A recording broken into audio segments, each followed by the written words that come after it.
The train hissed and sighed like an animal unwilling to sleep, and the chill in the air bit through even the thickest coats. Snow drifted in slow motion, soft but relentless, wrapping the old wooden station in silence and frost. Ow.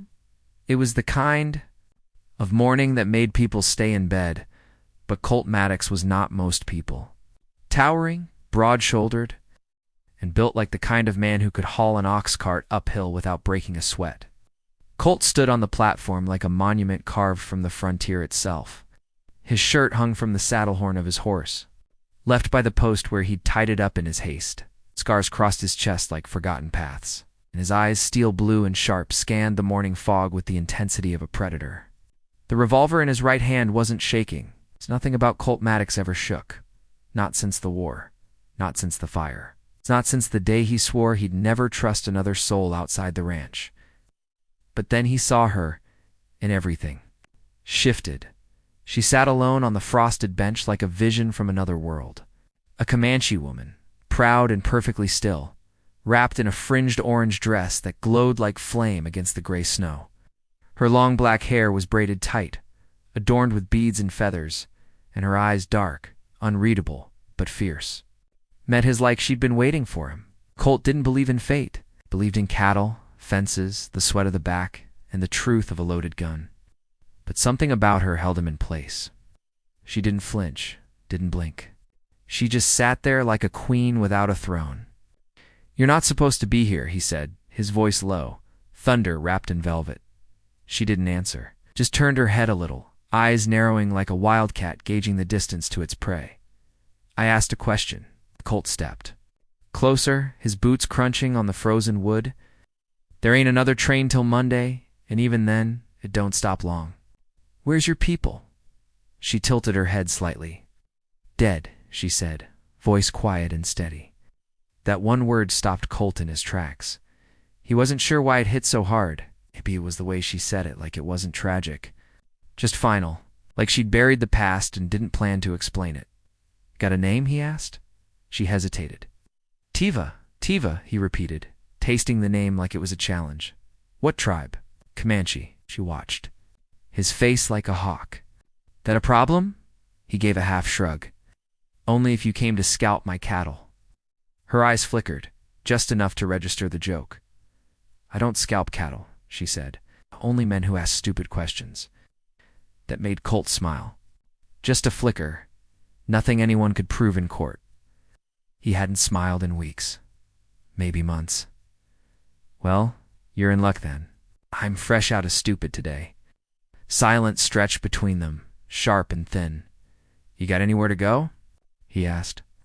Tiva looked past him, toward the open plains beyond the station. "Nowhere that wants me," Colt sighed, holstering his revolver. "That makes two of us." Then he said it, the words that would change everything. "You're coming with?" "Me." Tiva didn't move. "Why?" "Because it's too damn cold out here, and I don't leave people behind. Not anymore." "You don't even know me," she said. "Don't have to," Colt replied. "Not yet." She stared at him for a long moment, like a deer trying to decide whether to flee or trust. Finally, she rose, movements fluid and elegant despite the cold. "I'll come," she said, "but not because you told me to." "Fair enough." He grunted. "I got horses. Can you ride?" She raised an eyebrow. "Better than you," he chuckled low in his throat. "We'll see about that." They rode in silence for the first hour, snow crunching under hooves, wind biting at their faces. Colt had given her a thick wool coat from his saddlebag, but she still carried herself like the weather couldn't touch her. She rode with skill, not just practiced, but natural, like the horse knew who was in charge. Colt found himself glancing, sideways more than once.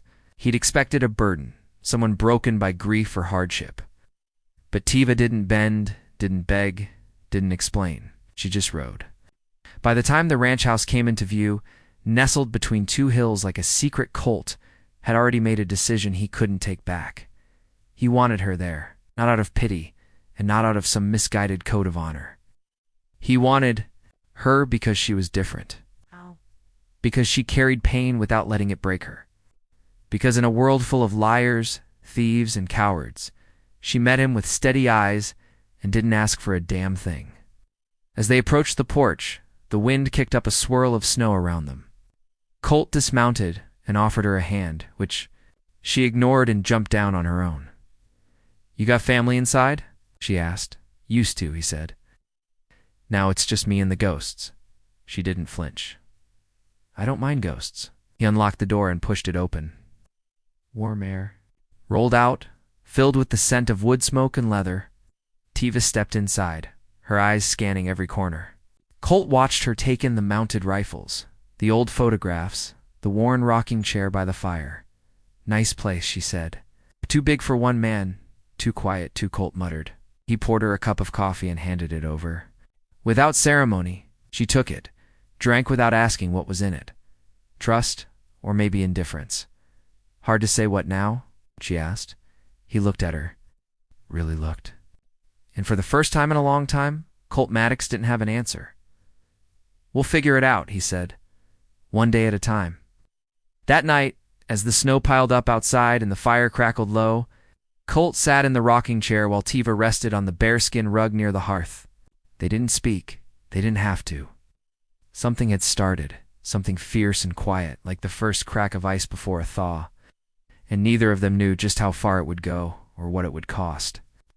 But fate had made its move, and in the stillness of that cabin, something old and powerful had begun to stir.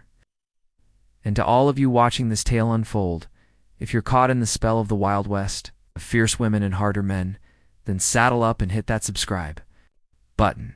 There's more coming, and trust me, you don't want to miss what happens next. Days passed like drifting snow, quiet and slow at first, then faster, blinding, a blur of chores, storms, and glances. Neither of them wanted to admit they were stealing. Colt Maddox was a man of few words, but Tiva had learned to read the spaces. Between them, he woke before the sun, split logs with a single swing, fed the horses with a tenderness that surprised her, and rode the fence line like a man guarding something more than cattle. She watched him from the porch sometimes, arms folded, wrapped in a blanket he'd left for her without saying anything.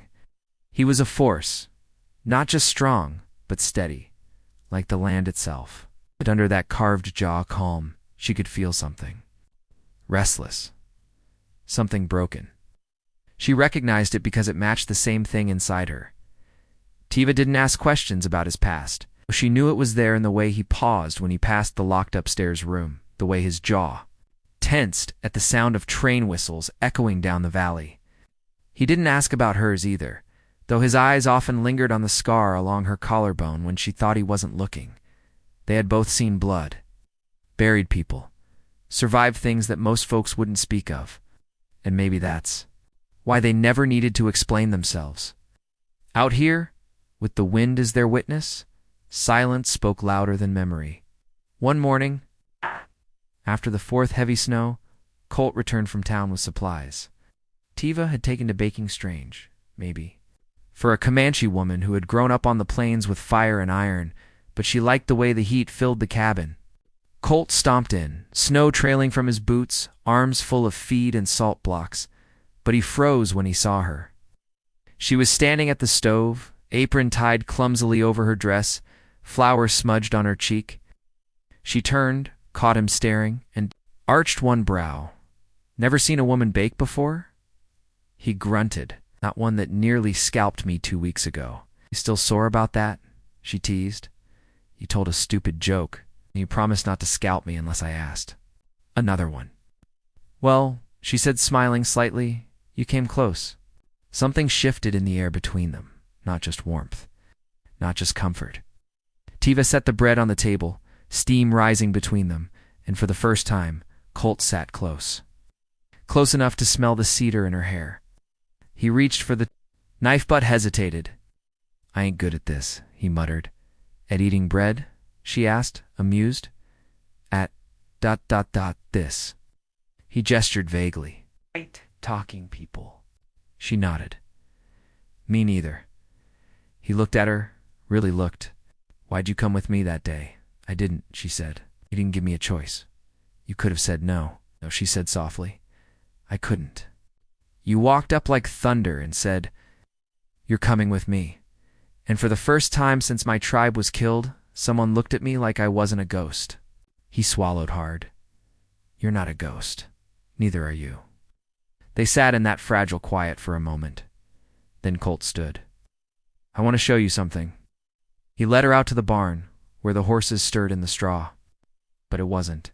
The horses he showed her, it was a hidden paddock behind the stalls, where a wild stallion paced, eyes fierce, nostrils flaring.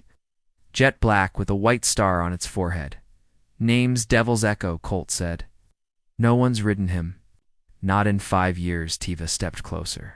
The horse stilled.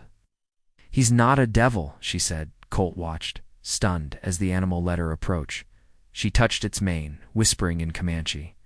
He just remembers pain, at horses bucked off every wrangler west of the Pecos. He needs trust, not rope, she said, not looking at him. Maybe that's why I brought you here. She turned, for the horse. He stepped closer, voice low. For me. That night, Tiva didn't sleep on the bearskin rug. She stayed by the fire, and when Colt offered his chair, she took it, only for him to lower himself beside her on the floor. They didn't speak of it, didn't touch, but the space between them grew smaller, filled with something tender and dangerous. By the second week, the ranch had changed. It wasn't just warmer, it was alive. Tiva hung herbs above the fireplace. Colt sanded the old rocking chair and fixed the broken porch rail. She rode Devil's Echo with no saddle, her braids flying like black banners in the wind. And he watched like a man who'd just found the heart he didn't know he'd lost. But peace is a fragile thing on the frontier. It was a Sunday when the riders came, 4 men dusted in trail grit and armed to the teeth. Colt recognized the leader, a slick-eyed land baron named Ezra Shaw. He'd been trying to buy Maddox Ranch for 5 years. You got company, Maddox, Ezra said, spitting. Into the snow. Or should I say, charity case. Colt didn't answer. He just stood tall, hand near his holster. I heard you brought home a Comanche, Ezra continued, eyes flicking to the porch where Tiva stood, silent and proud. Folks in town are talkin', let M. Colt growled. Or maybe they're wondering what you're hiding out here. A woman like that, she could be trouble. Colt's jaw clenched. You here for business, or to run your mouth? Ezra grinned. Make it simple. Sell the ranch. For next time, I won't be asking. Tiva stepped forward, eyes like sharpened obsidian. If you come back, she said, bring a shovel. Ezra's smile faltered. She speaks. She kills, to Colt added. The riders turned and left, but Colt knew it wasn't over. He turned to Tiva. You don't have to stay. Won't blame you if you go. She looked at him like he'd gone mad. I've already stayed longer than I planned, and I'm not done. What are you saying? She stepped closer. Saying if someone wants this land, they'll have to come through both of us. That night they made love like 2 storms crashing into each other, rough and tender, desperate and slow. And afterward, Colt held her like something he couldn't believe he was allowed to keep. The next morning, he saddled 2 horses. We're riding to the canyon, he said. I want to show you where I buried my brother, where I lost everything. When they returned, the ranch was on fire. Ezra Shaw had come back early, with 6 men this time. Tiva rushed into the barn while Colt took to the front. Shots rang out like thunderclaps. One of Ezra's men dropped, another fled. Colt moved. Like death in denim, precise and brutal. When Ezra aimed for Tiva, she threw a blade a perfect arc through the smoke, and he fell. Gasping, eyes wide, by sunset it was over. The house was gone, the barn half burned. But they stood together in the ashes, bloodied and breathless. Holding each other like survivors of a war that had found them one last time, Colt looked at her, hair wild, face streaked with soot. You still want to stay?